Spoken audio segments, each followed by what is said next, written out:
Bonjour mes frères et sœurs. Nous allons ouvrir le Saint-Livre dans le prophète Zacharie. Mais avant, juste deux annonces. Deux annonces importantes qui doivent être sur l'enregistrement. La première, c'est vrai qu'on va prier tout à l'heure pour la fédération, pour le corps de Christ. Et je tiens à vous le dire car je crois que c'est important pour vous. Toutes les semaines, plusieurs fois par semaine, nous recevons des appels de personnes qui avaient quitté la maison de Dieu. On les a taxés de rétrogrades, mais je peux vous dire que ce n'étaient pas des rétrogrades. C'est des gens qui sont sortis de l'église apostate. Il faut le dire avec beaucoup de cœur, ce sont des âmes qui ont un prix inestimable aux yeux du Seigneur, bien sûr. Hier, le dernier témoignage, vous voyez, hier soir, un monsieur qui m'appelle, qui m'a dit, voilà, monsieur Gau, je vous ai retrouvé, j'avais été sur votre ancien site, je croyais que vous étiez mort. Et j'ai quand même tapé votre nom et j'ai vu que vous étiez dans une nouvelle fédération et j'ai besoin d'une église. Est-ce qu'on peut vous rejoindre? Voilà, plusieurs fois par semaine. Je vous le dis, car la façon dont le Saint-Esprit conduit est certainement bien différente d'avant, mais le Saint-Esprit agit, vraiment. En Alsace, dans 15 jours, je dois rencontrer 117 personnes. 117 personnes qui n'allaient plus à l'église et qui veulent écouter la parole de Dieu. C'est dans un centre qui nous a été qui est prêté gracieusement. L'homme à qui appartient ce centre est un chrétien. Il l'ouvre gracieusement. Tout est gratuit. Je ne sais pas si vous réalisez. Il fait tout gratuit, l'hébergement, les repas. Il fait ça pourquoi? Pour qu'on puisse accueillir des âmes qui n'ont connu que la famine spirituelle. Je ne sais pas si vous vous rendez compte, je l'ai tout le temps dit, ça fait plus de 20 ans que je le dis, il y a des milliers de chrétiens qui ne vont plus dans les églises à cause de l'apostasie. Et vous savez que Dieu n'abandonnera pas les fidèles, que tous ses enfants, Dieu les gardera. Et je vous dis cela pour que vous puissiez prier. Hier, nous avons fait le point avec M. Yoder, qui donc a organisé le séminaire dans son centre de vacances. Et combien je vous demande de prier pour cet homme et pour son épouse, qui ont vraiment à cœur de servir Dieu. On a parlé hier soir de personnes qui sont peut-être en difficulté. C'est pour ça que cette annonce doit être sur la chaîne. Peut-être qu'il y a quelqu'un dans la région en Alsace qui n'a pas beaucoup de moyens. Eh bien, nous avons décidé avec M. Yoder et moi-même que si des personnes n'avaient pas de moyens, nous leur offririons le séjour, le trajet, même si les repas sont gratuits, l'hébergement est gratuit, mais nous offririons aussi le trajet. Et nous voulons vraiment bénir les gens. Vous êtes d'accord? C'est important, frères et sœurs. Vous savez, Dieu voit ce que l'on fait pour lui. Et je bénis Dieu pour cette affaire. Et ce qui se passe en Alsace se passera en Bretagne, se passera dans l'Auvergne, etc. Je le sais. Donc, tout à l'heure, on va prier pour que vraiment la volonté de Dieu soit faite. Ce sont des projets qu'on ne réalise pas, on ne soupçonne pas. Vous voyez, l'après-Covid, ça, comme on dit, remis les cartes à jour. Et bien que le nom du Seigneur soit béni. Que Dieu vous bénisse, vous qui voudriez assister à ce séminaire. Si vous n'avez pas les moyens, n'hésitez pas à me téléphoner ou à téléphoner à M. Yoder et nous aurons la joie de vous offrir ce séminaire. Parce que c'est bien quand les gens pauvres peuvent aussi participer à des séminaires. Que Dieu vous bénisse. Nous allons donc reprendre une partie de l'exhortation de dimanche dernier, que dans Zacharie, au chapitre 7 et au chapitre 8, il y a la réponse à ces Juifs qui étaient venus de Babylone et qui, au bout de 70 ans, ont commencé à s'interroger pourquoi leur prière n'était pas exaucée. Vous savez qu'on est quand même compliqué. Attendre autant de temps, attendre tant de décennies pour se poser des questions. Mais enfin, ça a le mérite d'être posé. Et donc, le prophète Zacharie, qui est en communion avec Dieu, va leur donner l'explication. Nous allons la relire. Dans Zacharie chapitre 8, la réponse a été donnée. On va lire que ce qui nous intéresse. Zacharie 7, verset 8. C'est pour continuer l'exhortation de dimanche dernier, à savoir à savoir que notre voix doit être entendue et exaucée. Zacharie 7, verset 8. La parole de l'Éternel fut adressée à Zacharie en ces mots. Ainsi parlait l'Éternel des armées. Rendez véritablement la justice. Ayez l'un pour l'autre de la bonté et de la miséricorde. N'opprimez pas la veuve et l'orphelin, l'étranger et le pauvre. Ne méditez pas l'un contre l'autre le mal dans vos cœurs. Ça, c'était les premières réponses. Les secondes sont dans Zacharie 8, verset 16. Il continue par rapport au fait que les prières ne sont pas exaucées. Voici ce que vous devez faire. Que chacun dise la vérité à son prochain. Jugez dans vos portes selon la vérité et en vue de la paix. Que nul en son cœur ne pense le mal contre son prochain, et n'aimez pas le faux serment, car ce sont là toutes les choses que je hais, dit l'Éternel. Verset 19. Ainsi parle l'Éternel des armées, le jeûne du 4e mois, le jeûne du 5e, le jeûne du 7e et le jeûne du 10e se changeront pour la maison de Juda en jour d'allégresse, de joie, en fête de réjouissance, mais aimez la vérité et la paix. Amen. Est-ce que vous aimez la vérité ? Pour vous ou pour les autres? Ah ouais, mais on peut. Vous savez, des fois, c'est vrai qu'on voudrait que tout le monde entende la vérité, mais est-ce que moi j'ai besoin d'entendre la vérité? Nous voyons dans ces quelques exhortations ce qu'il faut faire, ce qu'il faut vivre, ce qu'il faut aimer pour que nos prières soient exaucées. C'est beau quand les prières sont exaucées. C'est une grâce quand il y a l'approbation de Dieu. Et comme nous avons lu qu'il fallait prendre soin des veuves, des orphelins, il faut savoir ce que Dieu veut que nous fassions. Alors, je nous pose la question d'une manière très sérieuse. Est-ce que nous savons ce que nous devons faire? Est-ce que nous le savons? Ce n'est pas une question piège, c'est une question archi sérieuse. Est-ce que je sais ce que je dois faire?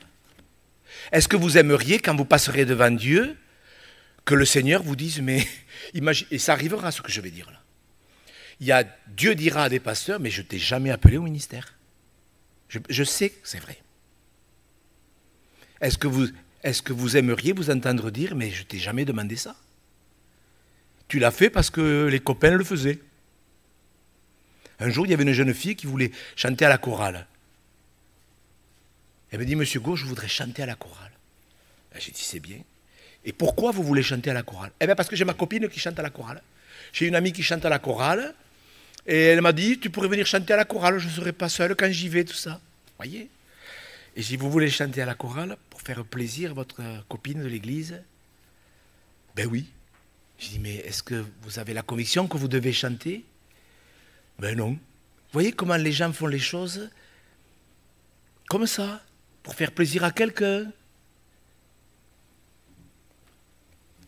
L'apôtre Paul, dans 1 Corinthiens, parle de cette affaire.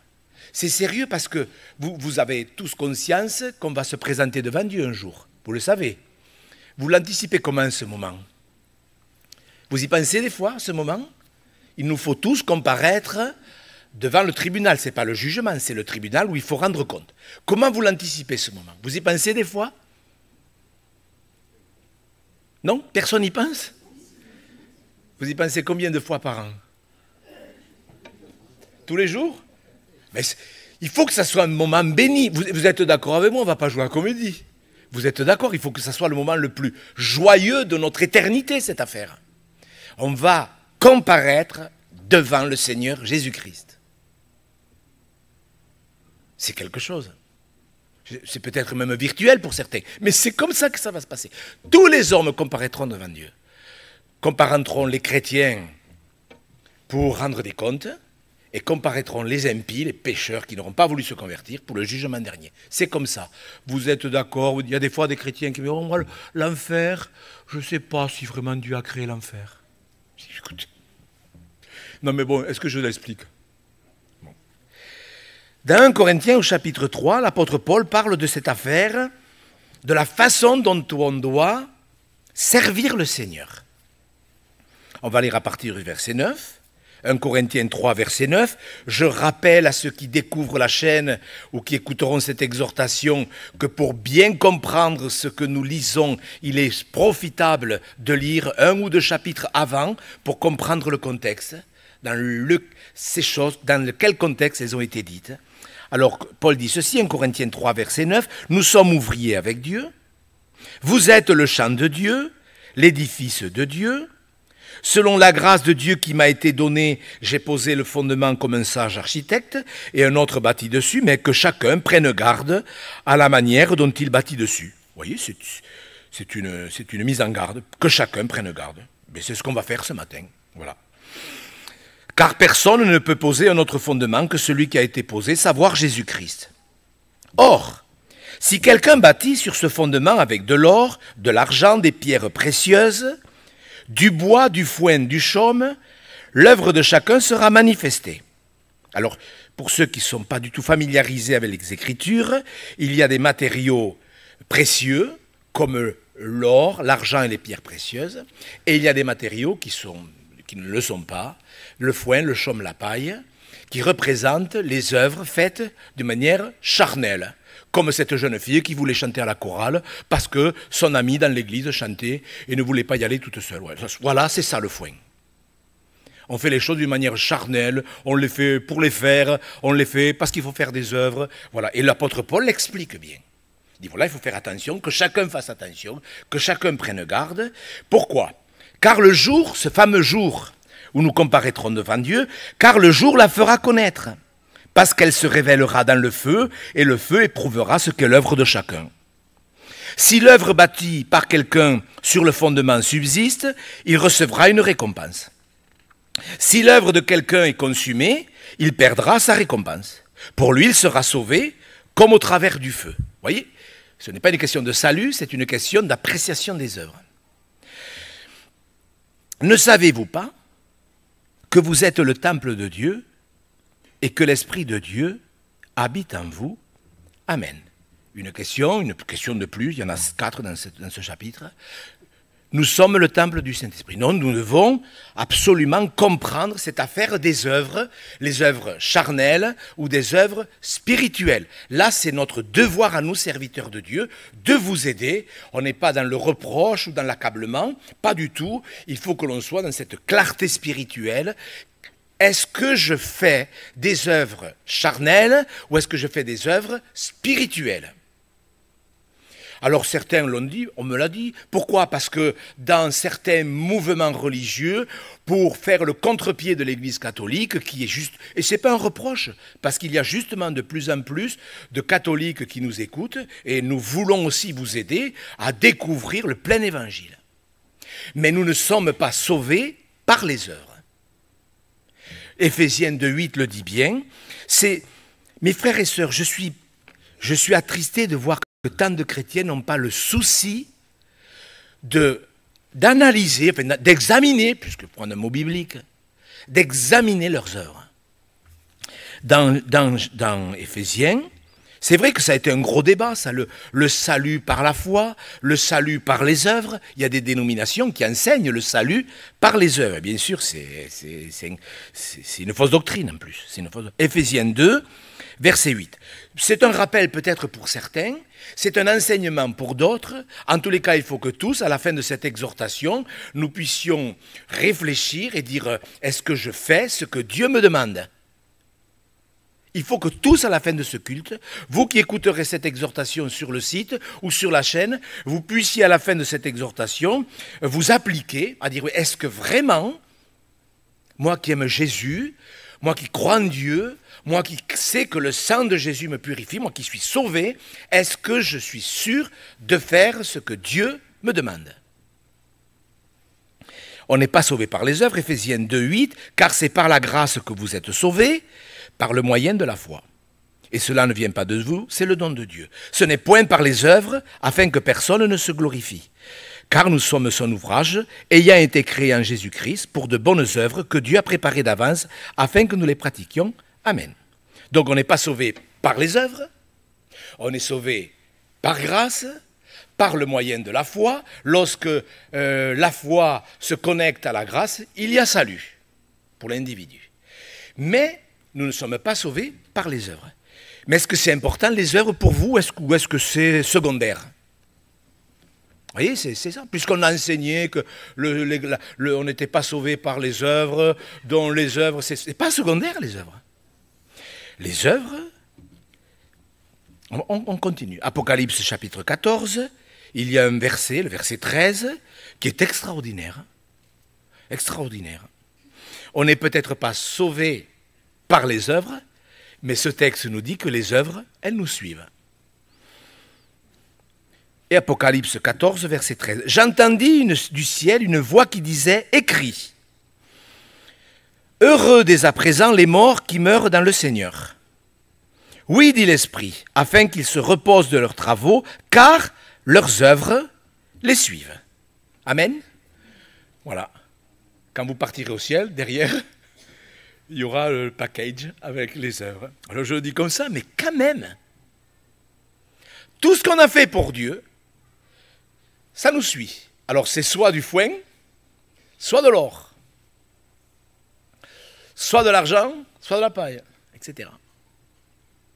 Tout nous suit, puisqu'il faut comparaître devant Dieu et que tout ce qu'on aura fait pour Dieu, ne serait-ce même qu'un verre d'eau, puisque Jésus a dit, dans le cadre des récompenses, que lorsqu'on donnait un verre d'eau froide à l'un de ses serviteurs, parce qu'il y en avait besoin, etc., eh bien c'est écrit dans le ciel.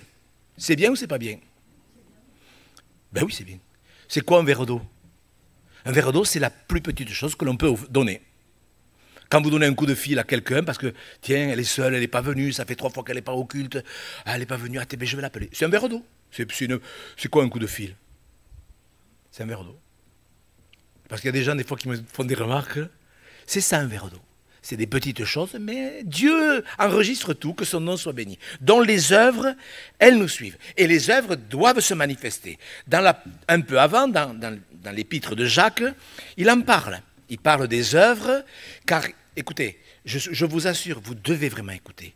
Certains chrétiens, vous savez ces choses, mais vous ne réalisez pas à quel point c'est important que vous écoutiez, vraiment.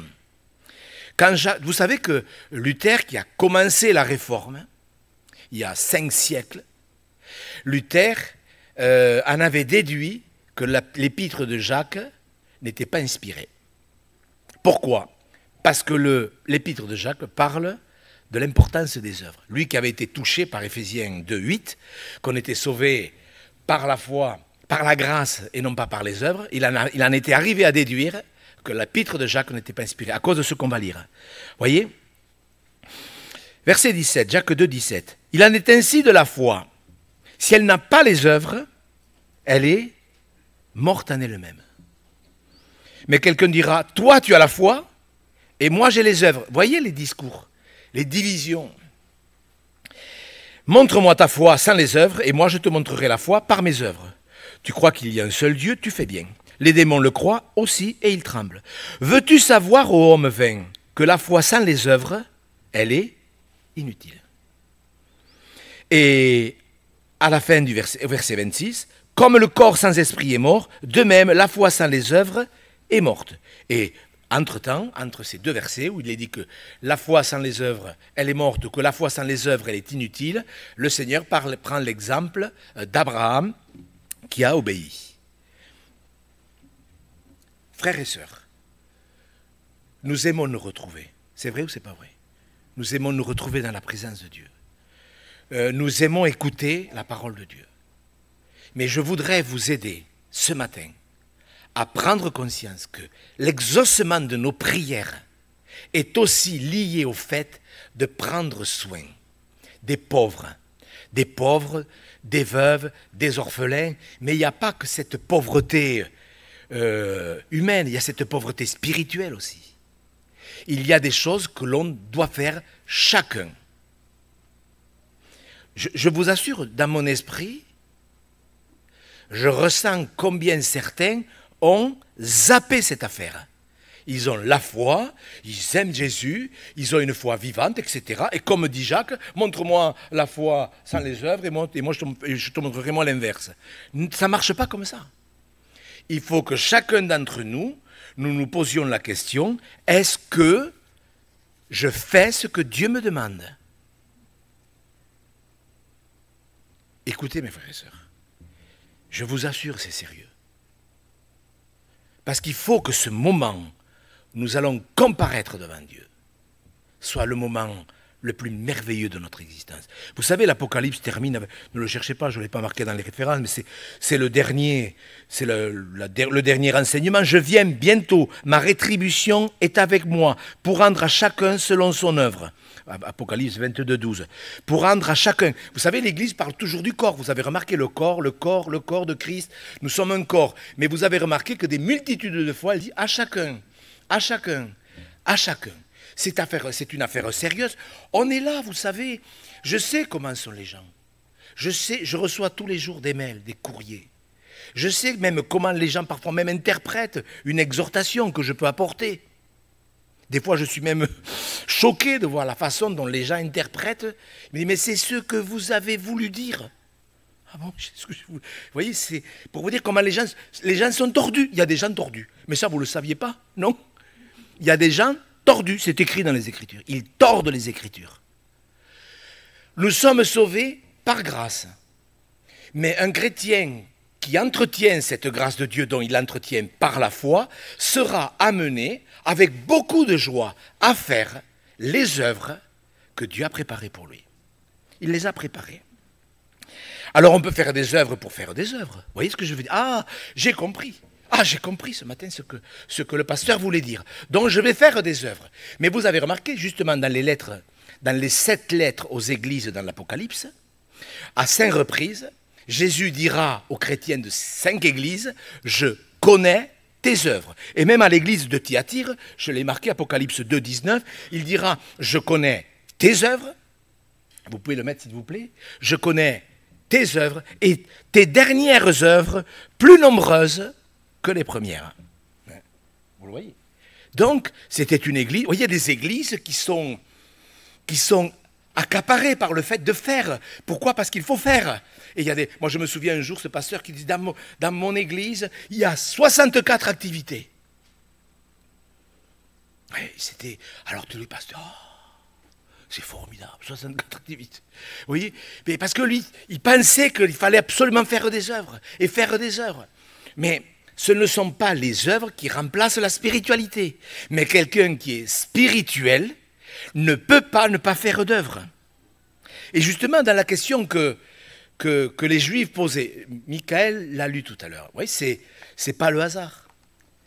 Vous vous rappelez la question dans le texte que Michael a lu tout à l'heure? Dans Jean chapitre 6, est-ce que vous avez écouté la question? Bon, c'est facile pour moi puisque je l'avais marqué. On peut le lire, d'ailleurs c'était marqué sur mes notes. Ils sont touchés, justement, vous vous rappelez la Sainte Seine quand même. Vous vous rappelez l'enseignement. Et donc il y a des Juifs qui se posent la question. Ils ont vu le Seigneur dire certaines choses, faire certaines choses. Et il y a des gens intelligents. Il n'y avait pas que des pharisiens et des religieux ronchons. Il y avait des vrais religieux. Et il y en a qui s'approchent. Regardez Jean 6, 28. Après cet enseignement sur le fait qu'il ne faut pas s'approcher de Jésus que pour les faveurs matérielles, il faut s'approcher pour le salut de son âme. Il y en a qui, vous voyez la question qu'ils posent, Jean 6, 28. Que devons-nous faire? Oui, c'est une très bonne question. Que devons-nous faire pour accomplir les œuvres de Dieu? Est-ce que c'est une question qu'on peut poser aussi? Ben oui. Quand Saul de Tarse a été touché sur le chemin de Damas, quelle est la première question qu'il a posée à Jésus? Seigneur, que veux-tu que je fasse? Et c'est une question qui devrait ce matin d'ailleurs jaillir de notre cœur. Je suis d'accord, Seigneur, je veux bien refaire le point avec toi, parce que si tu as mis cette exhortation sur le cœur du pasteur, il est possible que je sois dans la confusion, que je fasse des œuvres charnelles, que je ne fasse pas ce que tu me demandes. Donc les Juifs, c'est une bonne question, je vous assure. Que devons-nous faire pour accomplir les œuvres de Dieu? Et regardez la réponse. Regardez la réponse. Et c'est là la solution. Regardez la réponse. Qu'est-ce que vous auriez répondu? Ne la mettez pas. Non, vous n'auriez pas dû la mettre. Qu'est-ce que vous auriez répondu, vous? Si quelqu'un vous disait, ben maintenant vous allez dire ce qu'il faut, je sais. Mais si quelqu'un, hier soir, vous avait dit, écoute, qu'est-ce qu'il faut que je fasse pour faire les œuvres de Dieu? Si hier soir, quelqu'un vous avait téléphoné, écoute, Michael, qu'est-ce qu'il faut que je fasse? Vous avez vu la réponse? Jésus leur répondit, l'œuvre de Dieu, c'est que vous croyez en celui qui l'a envoyé. Alors c'est là que l'exhortation prend toute son amplitude. Écoutez bien. Parce que je sais. Alors je pense, comme Dieu ne tient pas compte des temps d'ignorance, que beaucoup de chrétiens se retrouveront peut-être très confus devant Dieu. Ça aura été dû à l'enseignement, au mauvais enseignement des serviteurs de Dieu. Parce qu'on peut pousser les gens à l'activisme. Moi, vous savez, quand je suis rentré dans le ministère, même avant, dès qu'on s'est converti avec ma femme, on a été voir le pasteur. On a dit, qu'est-ce qu'il faut faire? Ah, faites des visites. On fait des visites. Et puis après, il faut faire aussi. Ah, il manque un animateur. Il te faudrait être directeur. Il te faudrait faire aussi. On m'a mis dans l'activisme. Et les gens, bien sûr, disaient, ah, ce jeune pasteur. Ah, ce jeune pasteur, qu'est-ce qu'il est bien. Il est consacré. Il travaille tout le temps. Et des visites. Ce jeune, qu'il est consacré. Vous voyez, on confondait la consécration et l'activisme. Mais moi, un jour, quand j'ai demandé au Seigneur ce qu'il en pensait, Dieu m'a montré que j'étais un mauvais pasteur. Alors que tout le monde disait que j'étais un bon pasteur. Tout le monde. Mais j'ai supplié Dieu de me montrer. J'ai dit, Seigneur, montre-moi si je suis un bon pasteur. Le lendemain, je le raconte, mais il y avait un pasteur qui prêchait à une pastorale, un homme de Dieu, un vrai. Et il commence en disant, voilà, ce matin, je vais vous expliquer si vous êtes un bon ou un mauvais pasteur. Et j'étais dans la catégorie du mauvais pasteur. Et j'ai pleuré de joie, parce que Dieu m'avait parlé. Mais je faisais je faisais du matin 5h30 au soir 11h, je faisais que servir Dieu. Les gens même pensaient que ma femme était veuve. Parce que j'étais jamais avec elle, ce qui était archi intelligent.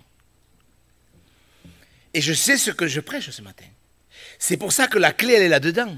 Que devons-nous faire? Je ne dis pas, il ne faut pas faire. Il faut croire. Et dans la Bible, c'est un mot que peut-être vous n'avez pas bien capté. Mais croire, ce n'est pas juste croire en Dieu. Est-ce que les démons croient? On a lu tout à l'heure. Les démons, ils croient. S'il y en a bien qui croient, c'est bien d'eux, parce qu'ils savent très bien ce qui les attend. Croire dans la Bible, ce n'est pas croire intellectuellement. Croire, c'est recevoir. Je n'ai pas le temps de vous l'expliquer, mais je vous assure, c'est ça. C'est recevoir. Qu'est-ce que nous recevons? Vous recevez une exhortation ce matin, c'est un enseignement, vous allez le caler, ou dans votre âme, ou dans votre cœur. Vous allez le saisir, dire oui, c'est vrai, ce qu'il dit, c'est vrai. Mais ce n'est pas parce que vous allez dire c'est vrai que vous allez forcément recevoir la pensée de Dieu. Le meilleur exemple pour parler de cette affaire de recevoir, c'est l'histoire de Marthe et Marie. Vous connaissez tous ce chapitre 10 de Luc. On va le lire parce que c'est une question de recevoir. Vous savez que Jésus n'était pas reçu. Est-ce qu'il a été reçu par sa famille, par les Juifs? La parole est venue, c'est les siens, et les siens ne... Quand il allait dans le temple, comment il était reçu? Vous voulez une explication? Mais là, Luc 10, verset 38, comme Jésus était en chemin avec ses disciples, il entra dans un village et une femme nommée Marthe le reçut. Vous voyez, vous avez lu ça 100 fois, mais là, de suite, ça prend une autre tournure. Dans cette maison à Béthanie, il y a 7 choses qui se sont passées à Béthanie. Et chaque fois, 7 choses bénies. Pourquoi? Mais parce que Jésus y était. Marthe, elle l'a reçu. Plus loin, avant, dans le temple, il a été rejeté. Ils ont voulu même le tuer. Mais dans cette maison, il était reçu. Ce n'est pas étonnant la suite.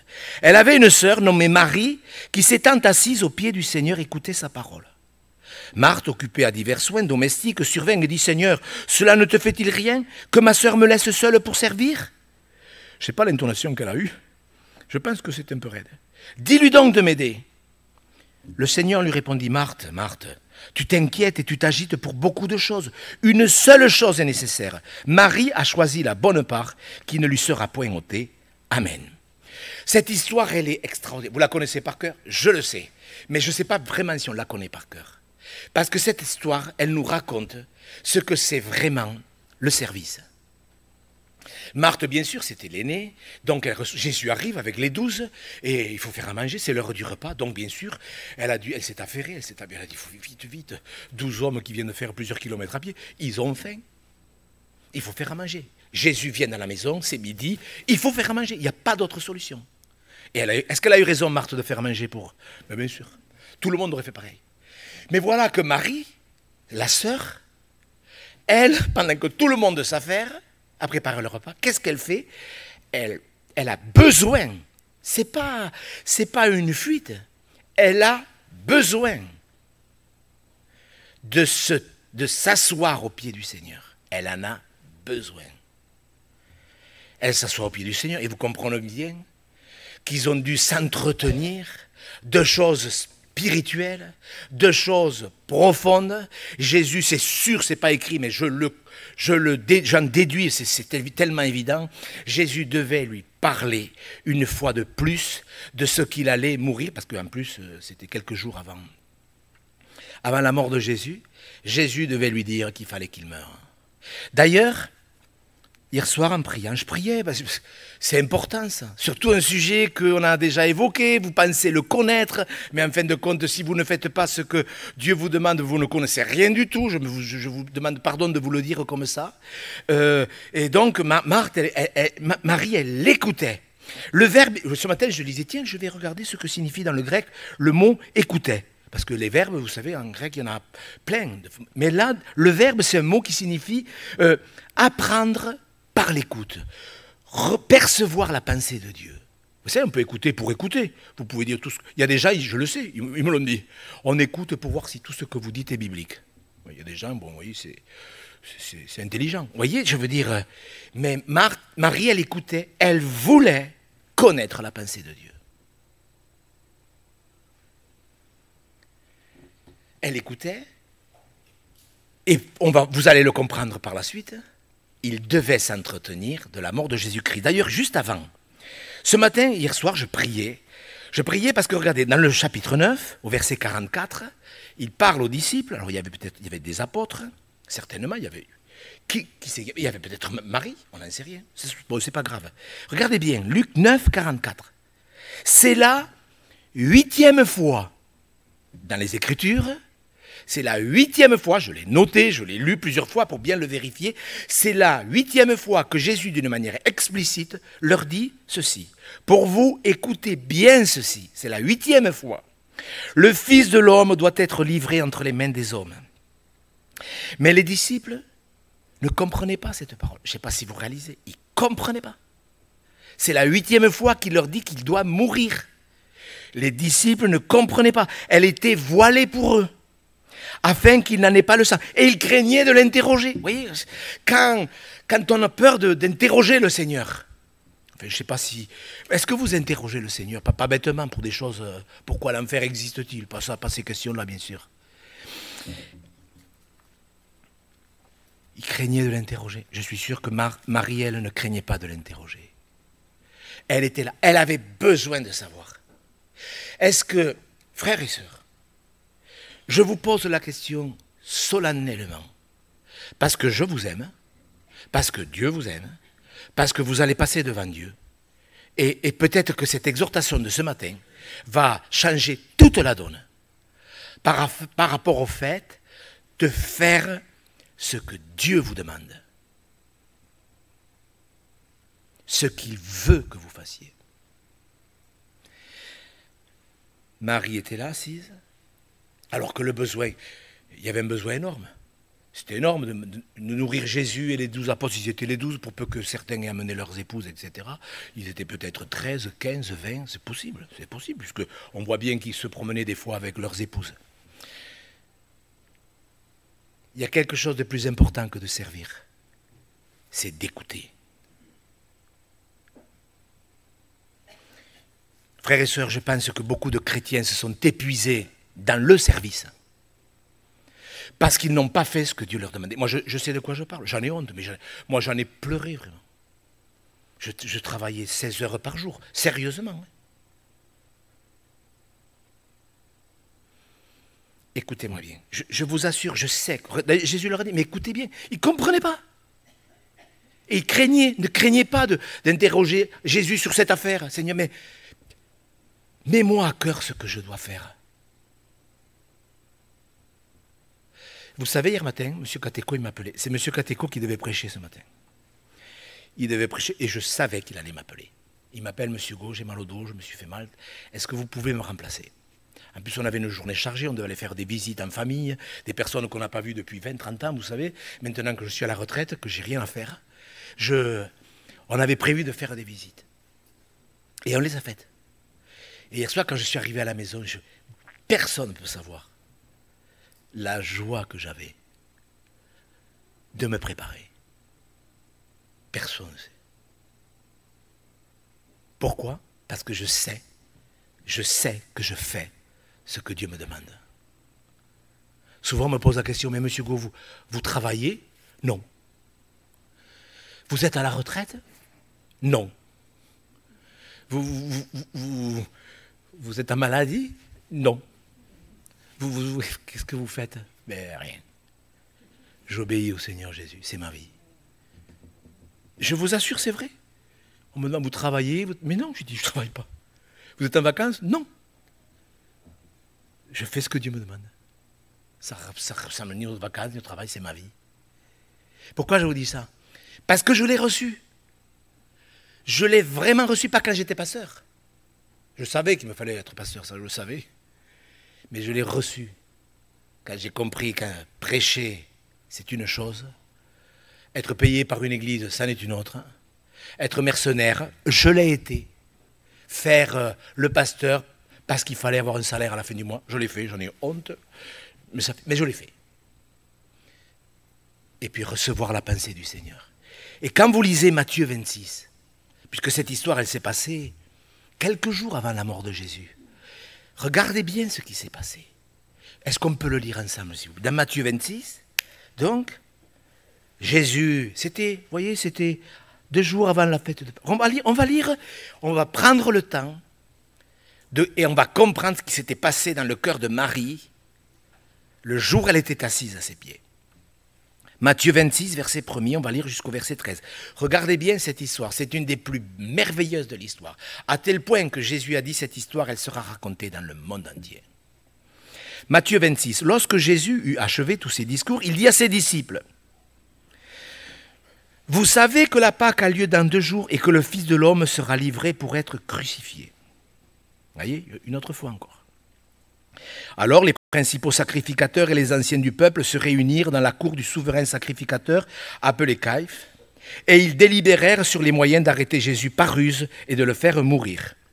Mais ils dirent que ce ne soit pas pendant la fête, afin qu'il n'y ait pas de tumulte parmi le peuple. Comme Jésus était à Béthanie, vous voyez, une fois de plus à Béthanie, dans la maison de Simon le lépreux, alors là elle n'est pas dans sa maison, elle est dans la maison d'un lépreux, qui ne l'est plus bien sûr, et qui a été guéri par Jésus, une femme s'approcha de lui, tenant un vase d'albâtre qui renfermait un parfum de grand prix.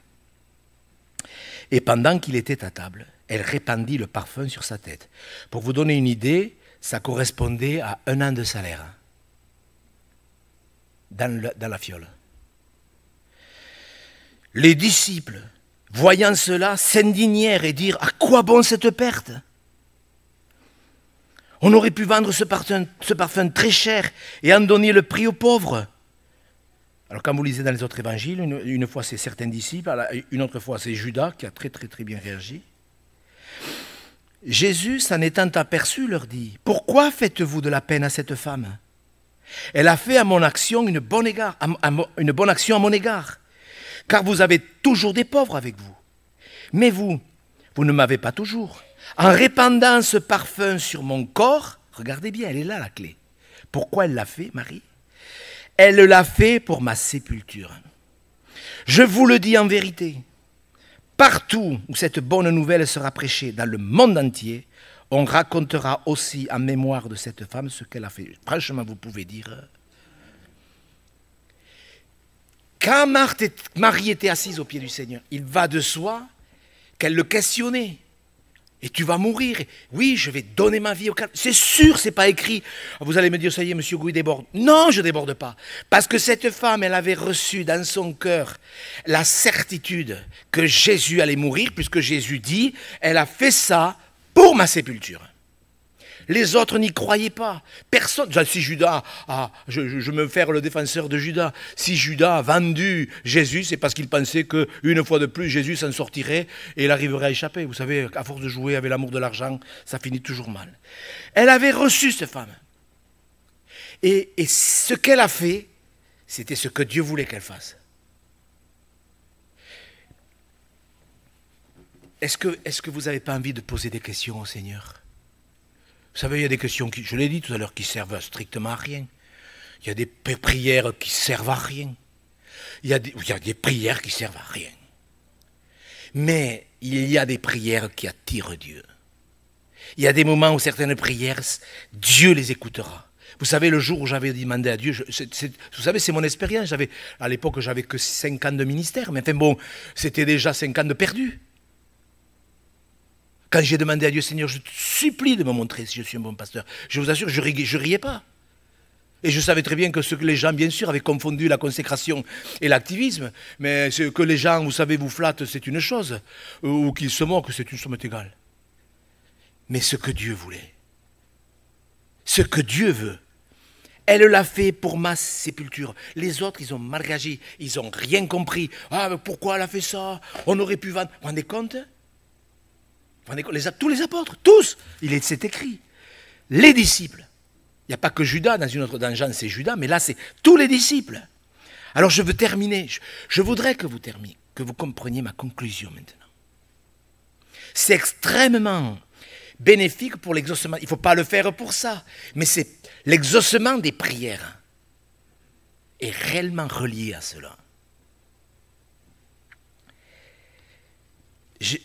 Vous savez, c'est des sujets tellement vastes d'ailleurs. Il y a énormément d'enseignements sur ce sujet, des récompenses.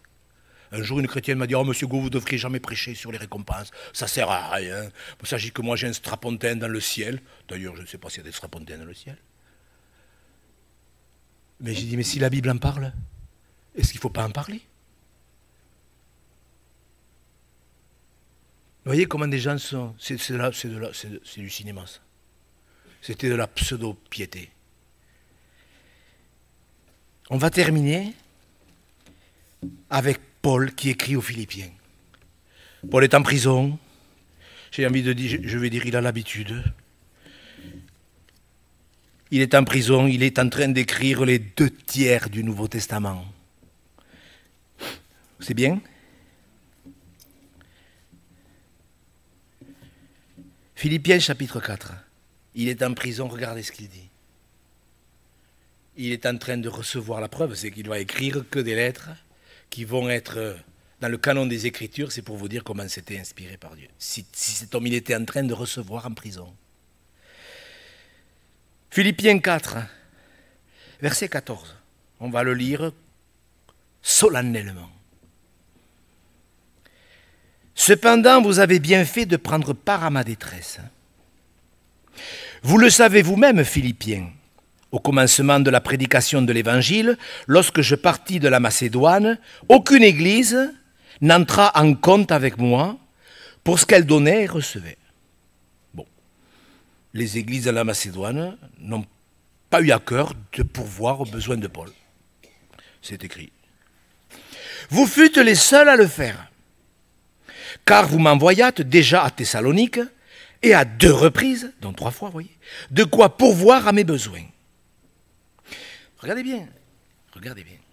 Ce n'est pas que je recherche les dons, mais je recherche le fruit qui abonde pour votre compte. Vous voyez, ça vaut la peine. Eh bien, vous savez, moi, écoutez-moi, je ne suis pas au niveau de l'apôtre Paul, c'est sûr. Et je suis certainement loin d'y être. Mais je peux vous dire, dans mon âme et conscience, devant Dieu, que nous recherchons la même chose. Nous recherchons le fruit pour vous. Que vous portiez du fruit. Je recherche le fruit pour votre compte. J'ai tout reçu. Rendez compte, il est en prison. Il est en prison. J'ai tout reçu. Je suis dans l'abondance. Et voyez, d'un côté, il parle de ses détresses. Vous savez, dans le cœur, il s'en passe des choses. D'un côté, on peut avoir la joie du salut, et en même temps, on peut avoir des angoisses. C'est vrai ou c'est pas vrai? Ouais, ça paraît paradoxal. Eh bien, c'est tout à fait logique, je n'ai pas le temps de vous l'expliquer. Je suis comblé de bien en recevant par Épaphrodite ce qui vient de vous comme un parfum de bonne odeur, un sacrifice que Dieu accepte, qui lui est agréable. Et mon Dieu pourvoira à tous vos besoins, selon sa richesse avec gloire en Jésus-Christ. Regardez bien ce qu'il dit. Il parle aux Philippiens. Il nous enseigne en même temps. Nous, on n'a besoin de rien. Moi, personnellement, j'ai besoin de rien. Mais il y a des gens qui ont besoin. Des gens qui nous rejoignent. Des gens qui sont dans le besoin. D'ailleurs, j'en profite parce qu'il y a 2 personnes que l'on connaît qui font partie de l'Église, qui sont vraiment dans le besoin. Et vous voyez, si vous avez à cœur de faire quelque chose, faites-le.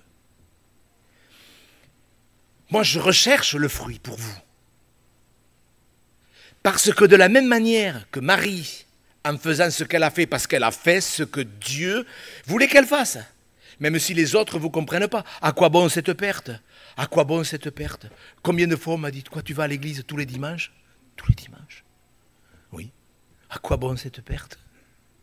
Tu perds ton temps. On me l'a souvent, ben on a dû vous le dire, vous. Tu vas tous les dimanches à l'église? Tu y vas aussi en semaine? Oui. À quoi bon cette perte? Vous croyez qu'on perd quand on reçoit la pensée de Dieu? Vous croyez que Marie, elle a perdu ses 1300 deniers, cette année de salaire contenue dans... Est-ce qu'elle a bien fait de le faire? Est-ce que c'était du foin, de la paille? Est-ce que c'était de l'or?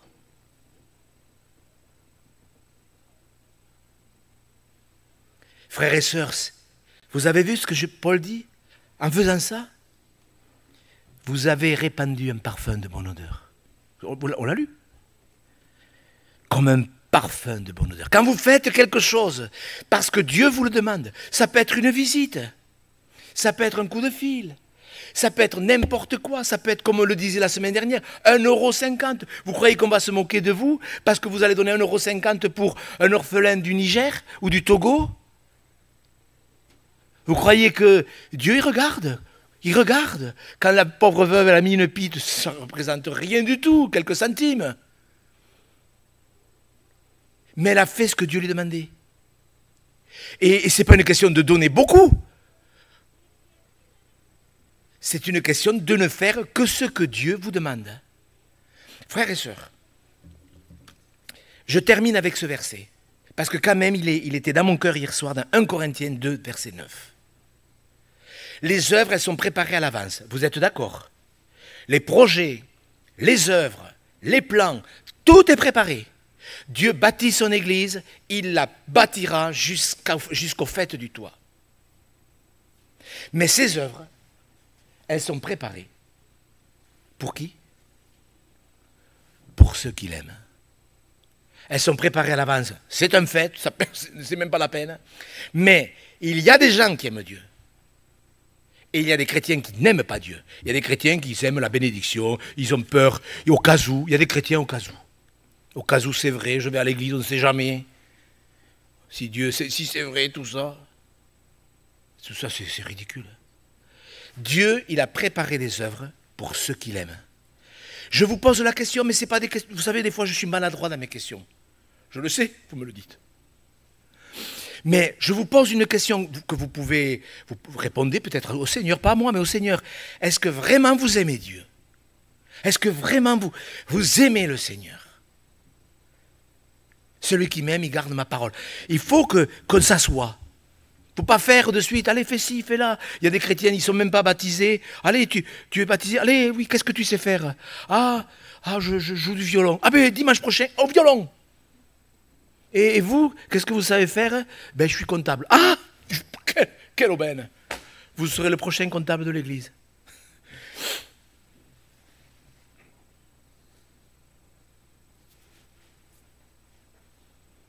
Et ça marche comme ça.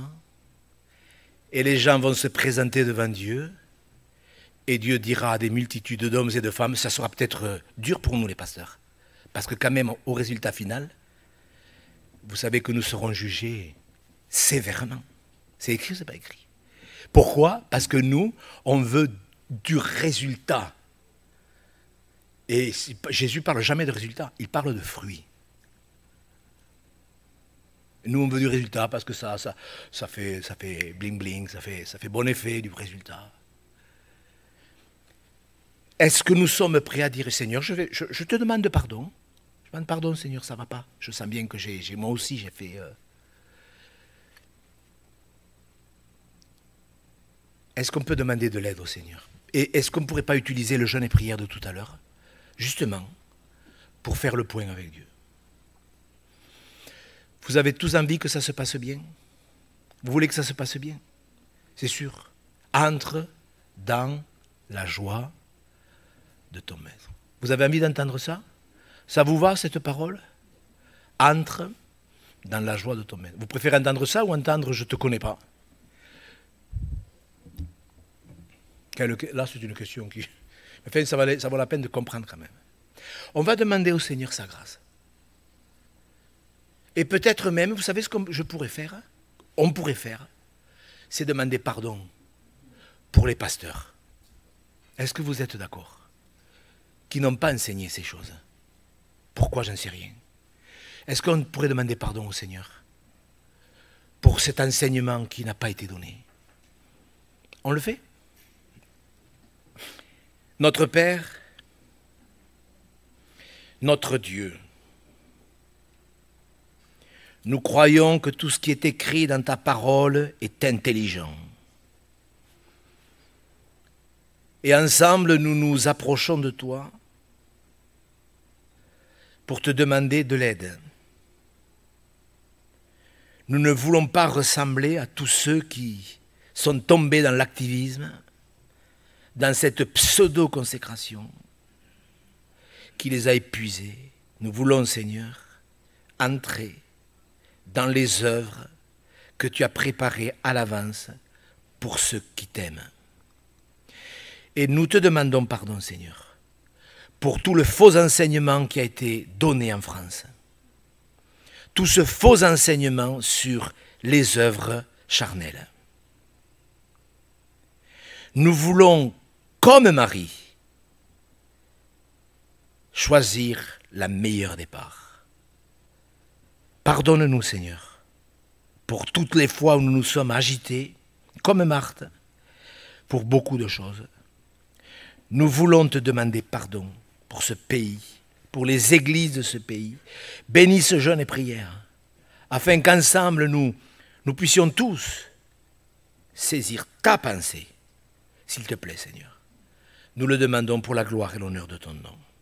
Amen.